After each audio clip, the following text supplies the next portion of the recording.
नमस्कार प्यारे बच्चों, मेरे YouTube चैनल सबल एजुकेशन में एक बार आपका पुनः स्वागत है।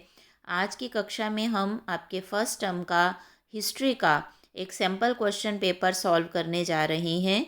आपकी प्रैक्टिस के लिए ये वीडियो बनाया गया है, इसे अंत तक देखिए। आपकी प्रैक्टिस के लिए ये बहुत ही लाभदायक सिद्ध होगा। तो सबसे पहले हम आपको बताते हैं, आपकी इसमें 4 पार्ट होंगे, ए, बी और सी, डी।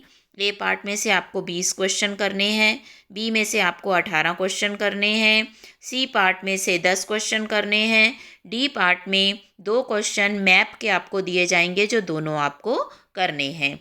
तो हम पार्ट ए से आपका ये क्वेश्चन पेपर शुरू करते हैं। लेकिन उससे पहले, अगर आपने अभी तक मेरे चैनल को सब्सक्राइब नहीं किया तो प्लीज़ इसे जल्दी से जल्दी सब्सक्राइब करिए, जिससे मुझे आपके लिए सभी सब्जेक्ट्स के और वीडियो बनाने की मोटिवेशन मिले। तो पहला प्रश्न इस प्रकार से है, हड़प्पा काल में डैश का प्रयोग दूरस्थ संचार को सुविधाजनक बनाने में प्रयुक्त किया जाता था। 4 ऑप्शन दिए जा रहे हैं। नंबर 1 पक्षी, नंबर 2 शस्त्र, नंबर 3 मोहरें या मोहरबंदी, नंबर 4 पत्र। तो बच्चों, हड़प्पा काल में मोहरें और मोहरबंदी का प्रयोग दूरस्थ संचार को सुविधाजनक बनाने के लिए किया जाता था। दूसरा प्रश्न है, निम्न में से कौन सी वस्तु या वस्तुएं हड़प्पा की कब्रों से प्राप्त नहीं हुई थीं? नंबर 1 ऑप्शन है बर्तन और आभूषण, नंबर 2 लोह हस्त कुल्हाड़ी, नंबर 3 गहने, नंबर 4 ताम्र आईने। तो जो चीज़ वहाँ से नहीं मिली थी वो थी गहने। गहने हड़प्पा की खुदाई में कब्रों से प्राप्त नहीं हुए थे। प्रश्न 3 है, स्वास्तिक चिन्ह का उद्भव है। उद्भव कहाँ से हुआ इसका? आपको बताया है तमिल उद्भव, दूसरा संगम उद्भव, तीसरा सिंधु घाटी उद्भव, चौथा हिंदू उद्भव। तो इसका सही उत्तर सी, सिंधु घाटी उद्भव है। प्रश्न 4 है, व्हाट इज धम्मा या धम्म क्या है? तो आपके ऑप्शन है बड़ों का आदर करना, दूसरा बड़ों के प्रति उदारता, तीसरा धर्म और परंपराओं का आदर, चौथा उपरोक्त सभी। तो धम्म जो है वो है उपरोक्त सभी, बड़ों का आदर भी करना, उनके प्रति उदार भी बने रहना और धर्म और परंपराओं का आदर भी करना। प्रश्न 5 है, बुद्ध को आरंभ में मूर्तिकारों द्वारा कैसा दर्शाया गया था? 1 मानवीय रूप में, दूसरा प्रतीकों द्वारा, तीसरा सर्वशक्तिमान रूप में, चौथा अ और ब दोनों। तो बुद्ध को प्रारंभ में मूर्तिकारों द्वारा प्रतीकों के रूप में दिखाया गया था। प्रश्न 6 है, किस शासक ने सर्वप्रथम अधिकारियों व जनता के मध्य में संदेशों के प्रसारण हेतु शिलालेखों और प्रस्तर संबंधों का प्रयोग किया? Number 1 Kanishka, number 2 Bimbisara, number 3 Chandragupta Maurya, number 4 Ashoka. तो अशोक ने यह कार्य किया था। प्रश्न नंबर 7 है, नहर में अवशेष डैश हड़प्पा स्थल से प्राप्त हुए? आपके ऑप्शन है number 1 Dholavira, number 2 Shortugai, number 3 Kalibangan, number 4 Sindh. तो इसका सही उत्तर बी ऑप्शन है शोतुरगई। यहाँ पर नहर के अवशेष हड़प्पा स्थल से प्राप्त हुए थे। अगला प्रश्न है, दूसरी शताब्दी ईस्वी में एक संस्कृत शिलालेख के अनुसार सुदर्शन झील की मरम्मत किस शासक द्वारा की गई? ऑप्शन है number 1 Kanishka, number 2 Rudradaman, number 3 Harsha, number 4 Chandragupta. तो रुद्रदामन वह शासक थे जिन्होंने सुदर्शन झील की मरम्मत की। अगला प्रश्न है, हड़प्पा के भवन निर्माण में निचले स्तर की दीवारों में खिड़की नहीं पाई गई है। पुरातत्वविदों द्वारा इसका संभावित कारण है नंबर 1 यह परंपरा थी, दूसरा निजता बनाए रखने हेतु, तीसरा वायु संचालन के बारे में ध्यान न रखना, चौथा अनियोजन का भाग। तो बच्चों, निजता बनाए रखने, प्राइवेसी के कारण वहाँ पर निचले स्तर की दीवारों में जो नीचे का फ्लोर था उनका, उसमें खिड़कियाँ नहीं बनाई गई थी जिससे कोई घर के अंदर झांके ना। प्रश्न 10 है, जंगली तथा शिकारी समुदाय कहलाता है? आपके ऑप्शन है निषाद, नंबर 2 चांडाल, नंबर 3 स्वर्णकार, नंबर 4 शूद्र। तो इस प्रश्न का सही उत्तर है जंगली या शिकारी समुदाय को निषाद कहा जाता है। प्रश्न 11 है, निम्न में से किसे फारस के शासक द्वारा कालीकट भेजा गया था? आपको ऑप्शन दिए जा रहे हैं, इब्न बतूता, दूसरा अल बरूनी, तीसरा बारबोसा, चौथा अब्दुल रज्जाक। तो प्रश्न का सही उत्तर है अल बरूनी को भेजा गया था। नेक्स्ट प्रश्न है, निम्न में से किस जैन सिद्धांत ने भारतीय विचारधारा को पूर्ण रूप से प्रभावित किया? नंबर 1 समानता, नंबर 2 सार्वभौमिकता, नंबर 3 आदर, नंबर 4 अहिंसा। तो जो अहिंसा का उनका मार्ग था, सिद्धांत था, इसने भारतीय विचारधारा को प्रभावित किया। अगला प्रश्न है, महानवमी डिब्बा पर निम्न में से कौन से अवसर पर समारोह आयोजित किए जाते हैं? नंबर 1 है राजकीय अश्व की पूजा समारोह, दूसरा है शासक का विवाह, तीसरा शत्रु पर विजय, चौथा उपरोक्त सभी। तो बच्चों, इस प्रश्न का सही उत्तर है राजकीय अश्व की पूजा समारोह को महानवमी डिब्बा पर जो होता है, निम्न में से राजकीय अश्व की पूजा समारोह आयोजित किए जाते हैं। अगला प्रश्न है, निम्न में से किस शासक ने अपनी माता के नाम पर नगलपुरम नामक कस्बे की स्थापना की? तो आपको ऑप्शन मिल रहे हैं, नंबर 1 हरिहर, नंबर 2 बुक्का, नंबर 3 कृष्णदेवराय, नंबर 4 अच्युत देवराय। तो कृष्णदेवराय ने अपनी माता के नाम पर नगलपुरम नामक कस्बे की स्थापना की थी। प्रश्न 15 है, निम्न स्त्रियों में से किन्होंने सर्वप्रथम भिक्षुनी रूप धारण किया था? नंबर 1 महाप्रजापति गौतमी, दूसरा यशोधरा, तीसरा महामाया, चौथा महाप्रजापति बोधि। तो सही उत्तर है महाप्रजापति गौतमी ने सर्वप्रथम भिक्षुनी का रूप धारण किया था। निम्न सिख गुरुओं में से किन्होंने श्री गुरु आदि ग्रंथ साहब का संकलन किया? तो यहाँ ऑप्शन दिए हैं, गुरु तेग बहादुर जी, गुरु अर्जुन देव जी, गुरु नानक, गुरु गोबिंद सिंह। तो सही उत्तर गुरु अर्जुन देव जी है, इन्होंने ही आदि गुरु ग्रंथ साहब का संकलन किया था। नेक्स्ट क्वेश्चन है, मेसोपोटामिया के अभिलेखों के अनुसार तीसरी सहस्त्राब्दी में तांबा मगन क्षेत्र से प्राप्त किया जाता था। मगन इस क्षेत्र का प्राचीन नाम था। Number 1 Oman, number 2 Kuwait, number 3 Qatar, number 4 Iran. तो इस प्रश्न का सही उत्तर नंबर ए है, ओमान जो है वह क्षेत्र था जहाँ से तीसरी सहस्त्राब्दी में तांबा मगन क्षेत्र प्राप्त किया जाता था। प्रश्न 18 है, निम्न में से मौर्य साम्राज्य की प्रांतीय राजधानी थी? नंबर 1 शिशुपालगढ़, दूसरा गिरनार, तीसरा शाहबाजगढ़ी, चौथा उज्जैनी। तो मौर्य साम्राज्य की जो प्रांतीय राजधानी थी वो उज्जैनी थी। अगला है, बौद्ध साहित्य डैश दार्शनिक संदर्भों की व्याख्या करता है? तो आपको ऑप्शन दिए जा रहे हैं, नंबर 1 विनय पिटक, नंबर 2 सुत्त पिटक, नंबर 3 अधिधम्म पिटक, नंबर 4 त्रिपिटक। तो इसका सही उत्तर बच्चों सी ऑप्शन है, अभिधम्म पिटक दार्शनिक संदर्भों की व्याख्या करता है। प्रश्न 20 है, मंदिर के प्रांगण मंडप का उपयोग होता था? किसके लिए उसका उपयोग होता था? नंबर 1 वैवाहिक कार्यक्रम हेतु, नंबर 2 राजनीतिक सभा हेतु, नंबर 3 देवताओं के विवाह को मनाने हेतु, नंबर 4 कोई भी नहीं। तो मंदिर में जो प्रांगण होता था, मंडप होता था, उसका उपयोग देवताओं के विवाह को मनाने हेतु किया जाता था। प्रश्न 21 है, निम्न में से किस पुरातत्व स्रोत का स्थान इतिहास की पुनर्व्याख्या हेतु महत्वपूर्ण है? आपके ऑप्शन है, नंबर 1 वेद, नंबर 2 सिक्के, नंबर 3 अभिलेख, नंबर 4 ब और स दोनों। तो बच्चों, सिक्के भी बहुत महत्वपूर्ण हैं, अभिलेख भी बहुत महत्वपूर्ण हैं, इसलिए ब और स ये दोनों इसके सही उत्तर हैं। द को हम, जो डी ऑप्शन है उसको हम यहाँ टिक करेंगे। अगला प्रश्न है, निम्नलिखित में से किस मंदिर का प्रयोग विजयनगर के शासक और उसके परिवार के सदस्यों के द्वारा किया जाता था? आपके ऑप्शन है, विट्ठल मंदिर, नंबर 2 विरूपाक्ष मंदिर, नंबर 3 हजार राम मंदिर, नंबर 4 रघुनाथ मंदिर। तो विजयनगर के शासक और उसके परिवार के सदस्य हजार राम मंदिर का प्रयोग करते थे। अगला प्रश्न है, तालीकोट का युद्ध कब हुआ? आपके ऑप्शन है, 1365 में हुआ, 1665 में हुआ, 1465 में हुआ या 1565 में हुआ। तो तालीकोट का युद्ध जो है वो 1565 ईस्वी में हुआ था। अगला प्रश्न है, बुद्ध के जीवन से संबंधित निम्न प्रतीकात्मक युग्मों में से जो युग्म गलत है वो बताइए।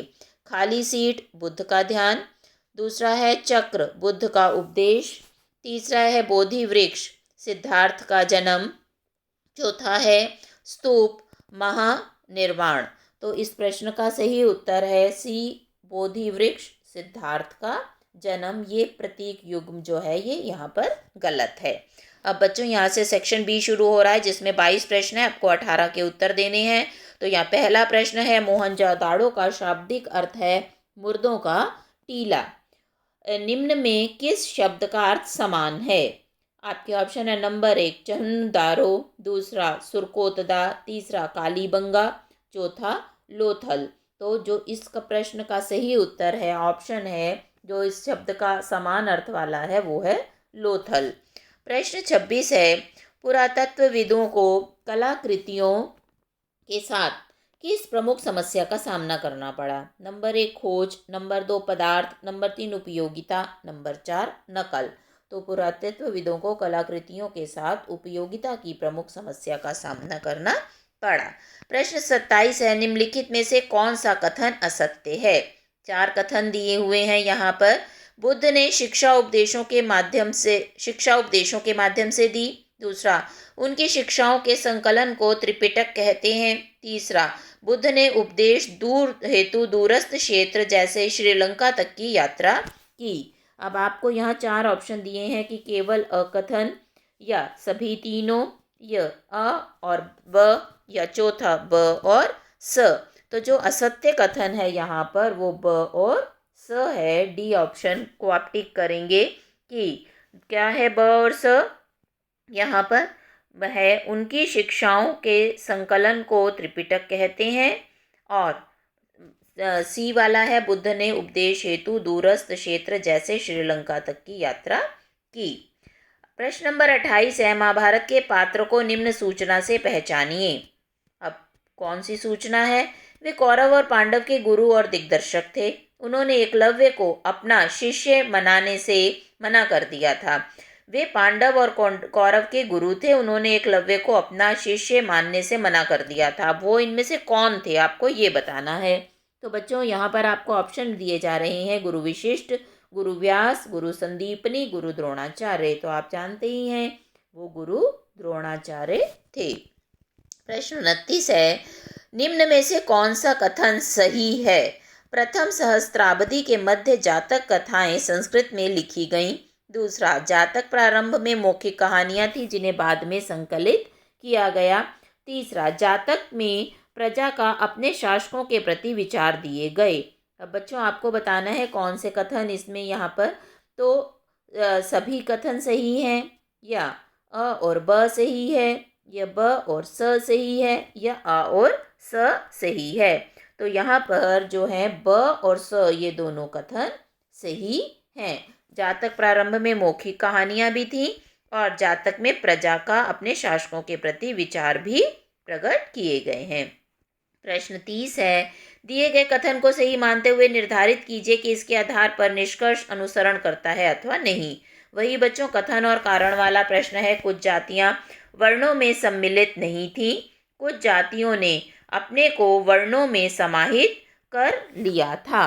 तो आपको बताना है यहाँ पर कि अब यहाँ पर क्या है, अ ऑप्शन सही उत्तर है कि ये दोनों सही हैं और कारण जो है वो कथन की सही व्याख्या भी कर रहा है कि कुछ जातियां वर्णों में सम्मिलित नहीं थी और कुछ जातियों ने अपने को श्रेणियों में समाहित कर लिया था। दोनों बातें भी सही हैं और एक दूसरे की व्याख्या भी कर रही हैं।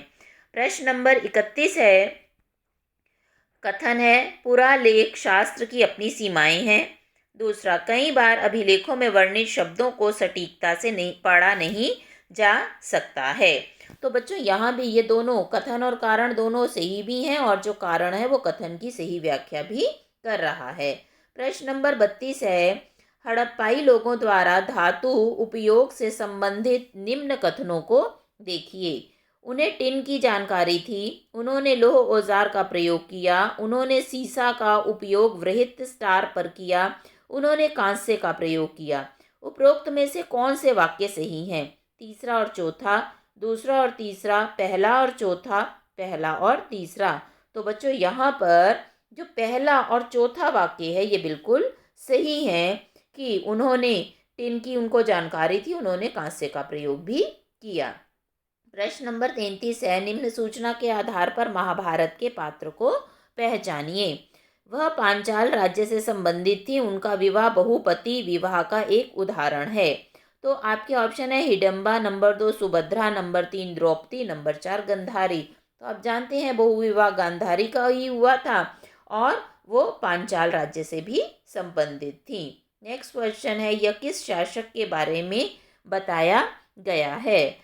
उनके राजा कवि हरिशेन इन थे। उन्हें देवताओं के तुल्य माना गया। उन्होंने दक्षिण में अपने साम्राज्य की स्थापना की। कौन थे वो? अशोक थे, चंद्रगुप्त मौर्य थे, समुद्रगुप्त थे या अजात शत्रु थे? तो यह राजा समुद्रगुप्त थे। अब 35 नंबर क्वेश्चन में आपको स्थल दिए गए हैं और उनकी महत्ता बताई गई है। आपस में सही जोड़ा मिलाना है। मोहनजोदाड़ो पत्तन नगर, कालीबंगा औद्योगिक नगर, लोथल राजधानी, चुहंदुरो खेत के लक्षाक्षण। अब इसमें से आपको 4 यहाँ पर दिए गए हैं, इनमें से कौन सा सही है बच्चों, ये आपको बताना है। तो यहाँ पर जो ए वाला है ये बिल्कुल सही उत्तर है, इसे आप यहाँ टिक करेंगे। प्रश्न 36 है, विजयनगर साम्राज्य के वंशों को कालक्रम के अनुसार जमाएं। अब कालक्रम, पहले कौन सा वंश हुआ, फिर उसके बाद कौन सा वंश हुआ। 4 वंश दिए हैं, संगम, अरिवेदु, तुलु और सुलभ। ये 4 यहाँ वंश राजवंश दिए हैं और इनको आपको सही क्रम में रखना है। तो सबसे पहला जो वंश था वो संगम था, उसके बाद सुलभ आया, उसके बाद तुलु आया और उसके बाद अरिवेदु आया। तो सी ऑप्शन यहाँ पर सही उत्तर है। अगला प्रश्न है, मीराबाई के संदर्भ में कौन से कथन सही हैं? मीराबाई एक सूफीवाद में सर्वाधिक प्रसिद्ध महिला कवि हैं। वह एक राजपूत राजकुमारी थी जिसका संबंध मेवाड़ से था, जिनकी शादियां सिसोदिया वंश में मेवाड़ में की गई थी। उनके गुरु रैदास थे जो एक चर्मकार थे। उनके गीत आज भी कर्नाटक और केरल की निम्न जातियों की महिलाओं और पुरुषों द्वारा गाए जाते हैं।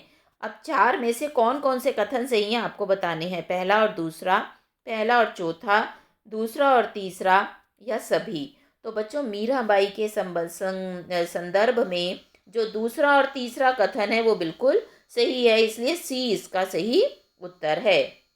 नेक्स्ट क्वेश्चन है, दिए गए कथन को सही मानते हुए ये निर्धारित कीजिए कि इसके आधार पर निष्कर्ष अनुसरण करता है या नहीं। अब ये क्या है प्रश्न आपका? कथन है, पुरातत्वविदों के अनुसार हड़प्पा सभ्यता में एक ही राज्य और एक ही शासक थे। दूसरा, कलाकृतियां समान नियोजन और ईंटों के अनुपात में समानता पाई गई थी। तो यहाँ पर कथन और कारण दोनों सही हैं और जो कारण है वो कथन की सही व्याख्या भी कर रहा है। अगला प्रश्न है, एक आपको ये आकृति दी गई है और आपको बताना है कि ये चित्र जो है वो किस वंश से संबंधित है। तो आपको 4 ऑप्शन दी गई हैं, नंबर 1 गुप्त, number 2 Mughal, number 3 Maurya, number 4 Kushan. तो ये आकृति जो है ये कुषाण वंश से संबंधित है। नंबर 40 है, विजयनगर साम्राज्य के शासक से संबंधित कौन सा कथन सही है? आपके ऑप्शन है, नंबर 1 विजयनगर राजा ने अपने समानांतर राजाओं सुल्तान और गजपति शासकों के साथ प्रतिस्पर्धा थी। विजयनगर के शासक ने स्थापत्य कला को ग्रहण किया और उन्हें विकसित किया। इन शासकों ने वृद्धेश्वर टेम्पल, तंजावुर जैसे मंदिरों को संरक्षण दिया।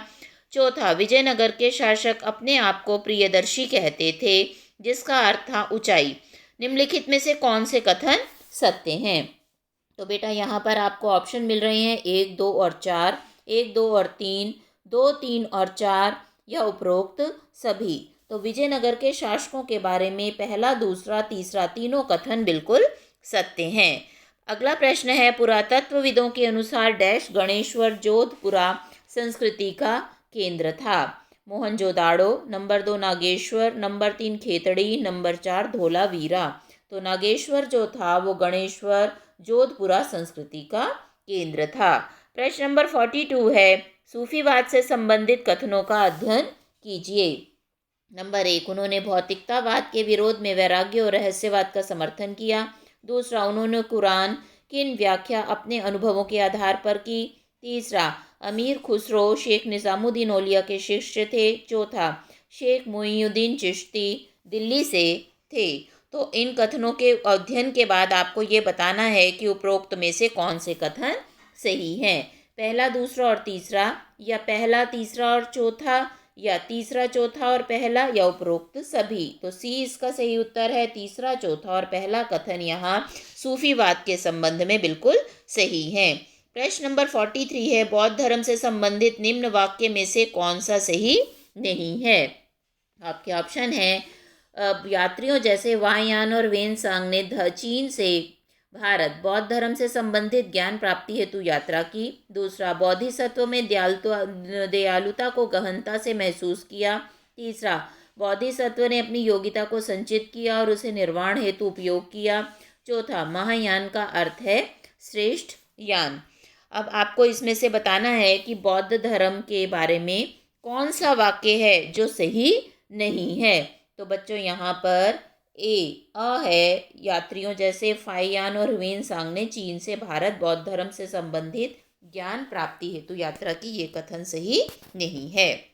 नेक्स्ट क्वेश्चन है, निम्न में से कौन सी प्रथा चिश्ती खानदान के स्थानीय होने का प्रमाण है। आपके ऑप्शन है, शेख के सम्मुख सिर झुकाना। दूसरा, आगंतुकों को पानी पिलाना। तीसरा, सिर को मुंडाना।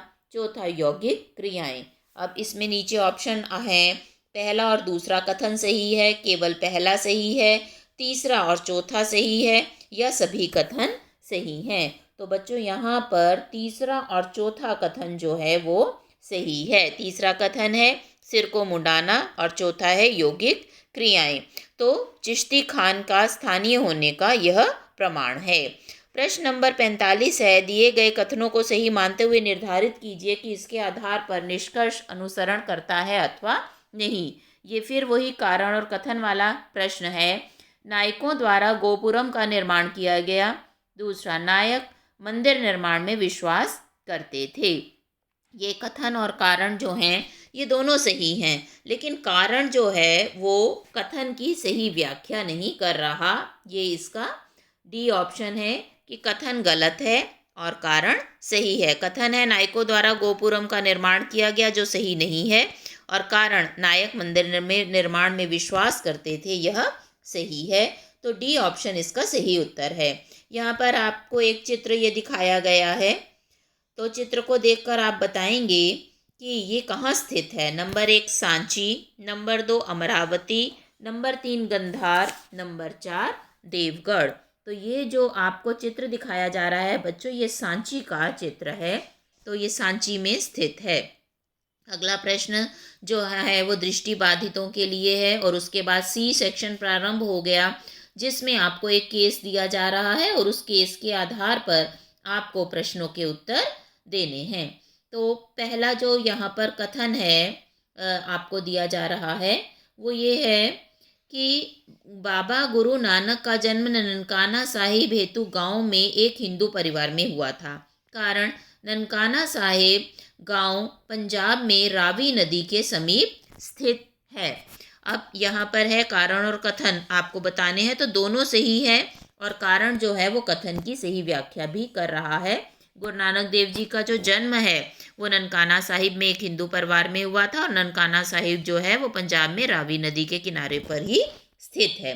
अगला प्रश्न है, गुरु नानक को लेखाकार बनाने का प्रशिक्षण दिया गया क्योंकि वह उनका जन्म एक व्यापारी परिवार में हुआ था।